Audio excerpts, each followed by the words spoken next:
Kuala Lumpur ni jatah. Bukan banyak ngat tempat hang lawanya. Paling-paling tidak nah. Menara jaguar tu, 2 tangkai jaguar tu.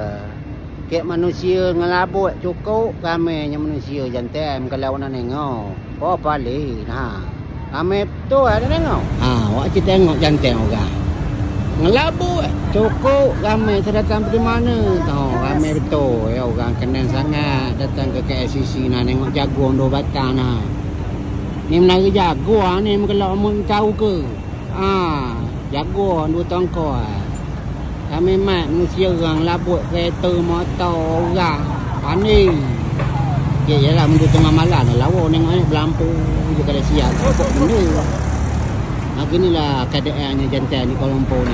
Aki ni jangan-jangan selentuan je jantan datang jalan kat sisi ni sebab ni jemuk dah 20 tahun dia duduk Kuala Lumpur ni.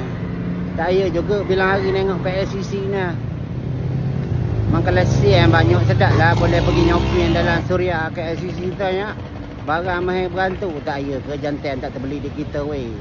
Tak ada arah lah mau lah balik. Boleh.